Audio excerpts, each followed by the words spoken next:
ये भी बोला है कि आप 2 शिफ्ट में काम सिखाइए और 1 शिफ्ट में आप थोड़ा थोड़ा काम पकड़ के लाके वो भी सिलाई कराओ। आपने कोई प्राइस खुलवाओ, अगर आपका कोई प्राइस खुलता है कि हाँ भाई इतने बैग बनाने के आप दाम खोलते हैं, आप बनवाओ।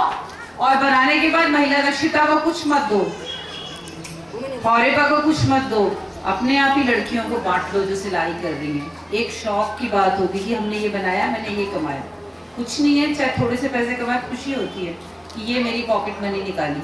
आपको पता है देश विदेश में, क्योंकि मेरा बाहर विदेश में भी बहुत काम है, तो जब मैं बाहर जाती हूँ तो वहाँ बच्चों की, जैसे हमारे देश में छोटा सा भी काम करने के लिए अगर हम बच्चों को बाहर भेजते हैं तो हम लोग कहते हैं वो शर्म बहुत करते हैं, अरे तुम्हारा बेटा ये काम करेगा, तुम्हारे बेटा इतना ये करके तुम कैसे बताओगे किसी को कि ये काम करना है। अपने बच्चों पे विश्वास करना सीखिए। जब मैं वहां पर गई और हमने एक अपार्टमेंट किराए पे लिया और हम बर्फ में फंस गए, जब सुबह सो के उठे तो हमारा पूरा रास्ता बर्फ से बंद था। बाहर बड़े बड़े बंगले कोठियों वाले, BMW वाले, मर्सिडीज में घूमने वाले बच्चों के घर थे। तो जब हम सुबह उठे तो हमने हम जाके बाहर खड़े हुए, हमने कहा हम इससे निकलेंगे कैसे। हमने एक गाड़ी रेंट करी थी, हमने कहा गाड़ी अब बाहर निकलेगी कैसे। तो आपको विश्वास नहीं होगा, जो पड़ोस के बच्चे थे, जो इतने अच्छे अमीर मल्टी मिलियनर्स के बच्चे, उन्होंने बोला डोंट वरी आंटी, आप परेशान मत होइए, हम आपकी ये बर्फ साफ कर देंगे, आप हमें कितने पैसे देंगी। तो मैंने बोला कि आपको कितने पैसे चाहिए, कहते पॉकेट मनी दे दीजिएगा, give me some money. I said okay.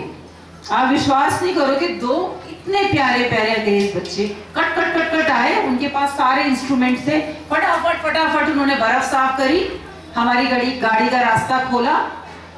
और जब मैं बाहर आई, कुछ नहीं, $2 तो $1 शायद 70 रुपए का है, 70 और वो जब मैंने अपने पड़ोस में मेरे एक रिलेटिव भी रहते हैं, उनको ये बात बताई तो कह रहे कोई नई बात नहीं है, ये बच्चे सैटरडे संडे को अपनी पॉकेट मनी ऐसे ही कमाते हैं और यहाँ कोई बुरा नहीं मानता। वो कह रहे हैं वो जो बड़ा वाला घर दिख रहा है ना यहाँ पर, जो सबसे बड़ी बिल्डिंग है, उनके बच्चे मैकडॉनल्ड्स में सैटरडे एंड संडे को जाके काम करते हैं और अपनी पॉकेट मनी निकालते हैं। कोई यहाँ शर्म नहीं करता, ये इंडिया में ही है। तेरा बच्चा अच्छा वहां पे कर रहा था, वो कर रहा था, ऐसे क्यों कर रहा था, ऐसा कुछ नहीं है। मेरी एक जान पहचान के मेरे रिश्ते में मेरे कजन ब्रदर हैं, कर्नल है आर्मी में, उन्होंने अपने बच्चे को विदेश में पढ़ने के लिए भेजा। जब बच्चा वहां पढ़ने गया तो उसने देखा कि भी तो फीस बहुत ज्यादा है और हर बार मम्मी पापा से पैसे मांगूंगा मैं, या तो मेरा खर्चा होता है। यहाँ पर तो आप एक देख लो, पानी की बोतल भी वहां पर $4 की आती है। $4 मतलब 500 रुपए की पानी की बोतल। बियर की बोतल सस्ती है, पानी की बोतल महंगी है, बियर की बोतल सस्ती है, $2 में आती है, पानी $4 का आता है। अब जब वहां पे गया, उसको जब खाना पीना, उसने घूमना शुरू किया, उसने कहा पापा तो इंडिया के हिसाब से मैं 20,000 25,000 देते हो तो कुछ ही नहीं है, $100 में आ गए, मैं कैसे चलाऊंगा यहाँ खर्चा। उसने क्या किया, अब इतने बड़े कर्नल का बेटा, अकेला बेटा है, इतनी जायदाद, इतना पैसा सब उसी का ही होगा ना बाद में। बच्चे ने अपनी सोच क्या करी, सुबह सुबह साइकिल ली, बात करी, सुबह न्यूज़पेपर फेंकने जाता, सुबह न्यूज़पेपर फेंकता है, पॉकेट मनी कमाता है, पापा मम्मी से कहता है और पैसे मत भेजो, मैंने अपना जुगाड़ कर लिया। हमारी एक जान पहचान के रिश्तेदार में उनकी बेटी सैटरडे संडे को एक शॉप में बैठती है और शॉपकीपर का कंप्यूटर पे हिसाब किताब करके सैटरडे संडे को पैसे कमाती है और पूरे हफ्ते का खर्चा चलाती है।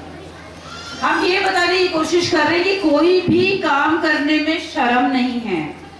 मैं आपको ये बताना चाह रही हूँ, अपने युवा बच्चों पे थोड़ा विश्वास रखिए, उन्हें प्यार दीजिए, उन्हें समझिए। उनके ऊपर बहुत प्रेशर है, कैरियर बनाने का बहुत प्रेशर है, वो बहुत भटक जाते, उन्हें समझ नहीं आता बड़े होके क्या करना है। मम्मी पापा को जब देखो आप उनको बोले जा रहे तो सोता रहता है, जब देखो मोबाइल पे लगा रहेगा, किसी काम का नहीं है, नालायक है, ये तो कुछ कर नहीं सकता, पता नहीं बड़े होके क्या करेगा। हमारे तो पता नहीं कौन से कर्म फूटे थे, ऐसा बच्चा पैदा हो गया।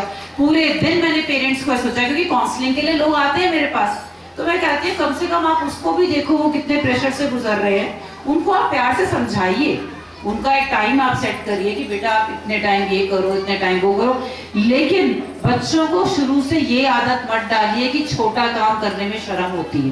कोई काम छोटा बड़ा नहीं होता, मैं 70 से 80 आदमियों की कंपनी चलाती हूँ, लेकिन जब मेरे विदेश से बाहर आते हैं और अगर मेरा शोरूम साफ नहीं होता तो खुद कपड़ा लेके अपना शोरूम को फटाफट उनके हाथ से छीन के जल्दी जल्दी साफ करने लग जाती हूँ। तो कहते हैं अरे मैडम आप दे दो हम करेंगे। मैं कहा अगर तुम करने वाले होते तो ये फिर मेरे को करने की जरूरत क्या होती। तो आज वो सब हमने किया है, तभी हम यहाँ पहुंचे हैं ना। हम भी अपने स्कूल बसों में जाते थे, हमारे पापा IIT में ऑफिसर थे, लेकिन हम भी तो बसों में जाते थे, स्कूल बस में जाते थे, बसों में जाते थे। आज लोगों को हमारी गाड़ियां और वो दिखते हैं, मगर हमारा स्ट्रगल नहीं दिखता। यही मैं बताने की कोशिश कर रही हूँ कि सिर्फ ये सेंटर की बात नहीं कर रही, मैं और भी कह रही हूँ अपने युवा बच्चों को समझिए, पति पत्नी आपस में शांति बनाइए, क्योंकि घर में अगर शांति रहेगी तभी स्वर्ग होगा। पत्नियां भी थोड़ा सा एडजस्टमेंट करें अपने हस्बैंड्स के साथ, और हस्बैंड्स भी एडजस्टमेंट करें, क्योंकि वो सुबह से शाम तक जो लगी रहती है उसका जो चिड़चिड़ापन होता है वो इसलिए नहीं होता कि वो अपने हस्बैंड से या अपने बच्चों से चिड़चिड़ा रही है, वो पूरे दिन कुछ करती है और उसको बाद में समझ आता है मेरी तो कोई वैल्यू ही नहीं है, मैं तो यहाँ पे ये नहीं। बहुत बड़ी वैल्यू है जो घर संभालती है। जो औरत घर संभालती है उसको हम लोग होम मेकर बोलते हैं, होम मेकर बोलते हैं। होम मेकर औरत जो होती है वो बहुत अच्छी सयानी औरत मानी जाती है। जरूरी नहीं है कि जो औरत जाके बाहर पैसा कमा रही है वही सब कुछ अच्छा करती है। वो अपने बच्चे संभालती है, पति पत्नी को देखती है, सास ससुर को देखती है। लेकिन अगर आप होम मेकर बने हैं तो फिर वहां पर 100% वैल्यू दीजिए। कोशिश करिए बैठ के गॉसिप में उलझें, फालतू की गप्पों में ना उलझें, फालतू की बात ना करें। अगर आप घर की सुगृहिणी हैं, अगर आप हैं तो फिर उसको पूरे तरीके से निभाइए और वहां पर अपनी खुशहाली बनाइए। और हस्बैंड से भी गुजारिश है कि वो लोग भी समझें, ये नहीं है कि मैं काम करके आया हूँ थक के आया हूँ, आपको नहीं पता वो कितना काम करके थक गई है, पूरे दिन चिड़चिड़ करके मेंटली भी थक जाते हैं। तो बात सारी की सारी समाज सुधार में यही नहीं होती कि हम ये बोले नाराबाजी करें औरतें जिंदाबाद और आदमी मुर्दाबाद। नहीं, आदमी औरत दो गाड़ी के पहलू और पहिए हैं। मिलके चलो, घर को स्वर्ग बनाओ, बच्चों को ऊपर उठाओ। जिस घर में मियाँ बीबी चिकड़ करेंगे वहां बच्चे कभी सक्सेसफुली अच्छा नहीं कर सकते।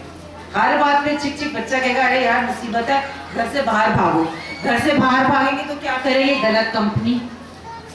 आपको पता है ड्रग्स के केसेस कितने मैंने बदरपुर में बंद करवाए हैं, बच्चों को रिहैब में डाल के बच्चों को सुधरवाया है। रात में पेरेंट्स ने कहा मैडम गाड़ी भेजो बच्चे को, मेरे बच्चे को उठवाओ। वो चोरी करता था, बहन की शादी का सारा गहना बेच दिया उसने। मतलब बहुत परेशानियां आई और वो लोग आके रोते थे जब मैं इनके यहाँ कैंप के लिए जाती थी। तो वहां पर जब हम जाने लगे तो वो तो रोज ही वहां पे तो ड्रग्स का चक्कर, कोई इंजेक्शन लेके पड़ा है, कोई छोटे बच्चे, वो कोई थिनर आता है सफेद रंग का, हमें तो पता नहीं भैया, वो लेके नाक में डाला, बच्चा ही खत्म हो गया। मतलब ऐसी चीजें हो रही थी, हमें तो पता ही नहीं था कि सूंघने से भी कुछ ड्रग्स होता है। जब पता चला कि छोटे बच्चे भी कर रहे हैं तो हम लोगों ने वहां पर प्रचार किया, कोई ड्रग्स के केसेस खत्म करवाया, माँ बाप को समझाया प्यार से रहो। बड़े बुजुर्गों का थोड़ा आशीर्वाद लेने के लिए धड़ा से जबान बंद कर लो, क्या फर्क पड़ता है, बोलेंगे चुप हो जाएंगे, लेकिन कम से कम बात तो नहीं बढ़ेगी। सब प्यार से रहो, कुछ नहीं फर्क पड़ता बार ये बताने का कि मैं ही सही हूँ। बहुओं को बार ये बताने की जरूरत नहीं है मैं ही सही हूँ, मैं भी बहू हूँ, मेरी भी सास है, वो मुझे बार एक बार 10 बार बताती है। मैं 10 बार कहती हूँ हाँ मम्मा आपने बता दिया था, मुझे पता है, लेकिन मैं फिर जब जाऊंगी तुम्हें पता है मैंने 10 साल पहले 50 साल पहले ऐसे किया था। मैंने कहा बहुत अच्छा है, आपने तब इतना अच्छा किया था, तभी तो आपका बेटा इतना अच्छा है। फिर वो एकदम ठीक हो जाती है ना। वो हर बार बताती है मैं तो ऐसे करती थी, मैं तो इतनी कटौती करके चलती थी, तुम लोगों के हाथ खर्चे खुले हुए हैं, 2 मिनट में जाते हो इतना सामान खरीद के आ जाते हो, हम तो ऐसे खर्चा चलाते थे, घर चलाते थे।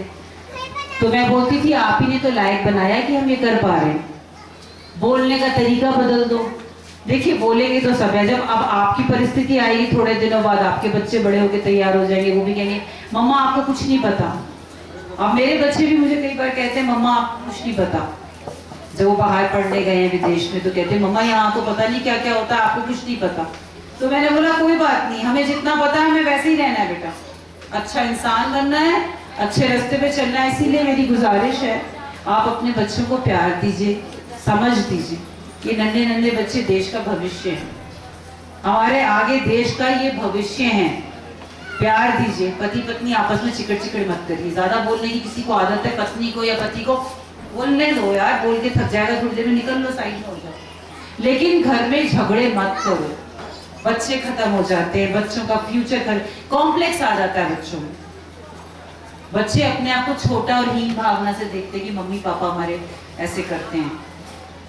सब लोग मिलके चलो, प्यार का एक माहौल बनाओ, अपने मोहल्ले में एक माहौल बनाओ। बाहर देश एक दूसरे से लड़ने के लिए पड़े हुए हैं, बाहर आप यहाँ से दूसरी गली में जाओगे दुश्मन बने, अपनी गली में ही एक ऐसा माहौल बना लो ना कि पड़ोसी के पास भी दुख ना हो। किसी की खुशी को देख के खुद मत जलो, क्योंकि जितना आप, ये भी मैं बताती हूँ, मैं स्पिरिचुअल भी हूँ, मैं हीलर भी हूँ, मैं लोगों को हीलिंग भी देती हूँ। तो उसमें यही होता है कि जितना आप चाहते हो कि आपको प्यार मिले, उतना प्यार आपको देना भी है। आपको बैठे बैठे कोई खुशी नहीं दे देगा। आप चाहो जी हाँ वैसे तो अच्छे से बात नहीं करती, आप कितने लोगों से अच्छे से बात करते हो?